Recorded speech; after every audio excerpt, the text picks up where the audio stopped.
മുസ്ലിമായ നാം ഓരോരുത്തരും നമ്മുടെ ജീവിതത്തിൽ അലങ്കരിക്കേണ്ട മനോഹരമായ സ്വഭാവമാണ് റിഫ്ഖ് അഥവാ സൗമ്യത കാണിക്കുക എന്നുള്ളത്.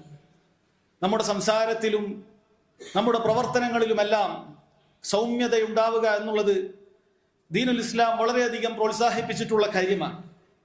റിഫ്ഖ് എന്നാൽ സഹോദരങ്ങളെ, ആളുകളോട് ഏറ്റവും നല്ല രൂപത്തിൽ നമ്മുടെ ദേഷ്യത്തെ പിടിച്ചു വെച്ചുകൊണ്ട് അവരുടെ ജഹൽ എത്ര വലുതാണെങ്കിലും ശരി ഏറ്റവും മനോഹരമായി അവരോട് സംസാരിക്കുക, നമ്മുടെ അമലുകളെ പ്രവർത്തനങ്ങളെ ചിട്ടപ്പെടുത്തുക എന്നുള്ളതാണ്. നോക്കൂ, റസൂലുള്ളാഹി സ്വല്ലല്ലാഹു അലൈഹി വസല്ലം റിഫ്ഖിനെ കുറിച്ച്, സൗമ്യതയെ കുറിച്ച് പറഞ്ഞത് ഇന്നല്ലാഹ റഫീഖുൻ യുഹിബ്ബു റിഫ്ഖ്. ഇമാം ബുഖാരി മുസ്ലിമും സഹീഹിൽ ഉദ്ധരിച്ച ഹദീസാണ്.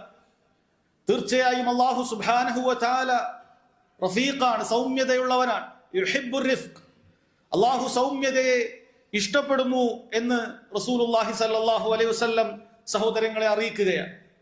അപ്പോൾ നമ്മുടെയൊക്കെ ജീവിതത്തിൽ സഹോദരങ്ങളെ, ഏത് മേഖലയിലാണെങ്കിലും ശരി, ആളുകളോട് സംസാരിക്കുന്ന സമയത്ത്, ആളുകളോട് എന്തെങ്കിലും രൂപത്തിലുള്ള ഇടപാടുകൾ നടത്തുന്ന സമയത്ത് റിഫ്ഖോടുകൂടി, സൗമ്യതയോടുകൂടി നാം പ്രവർത്തിക്കുക എന്നുള്ളത് അനിവാര്യമായ കാര്യമാണ്.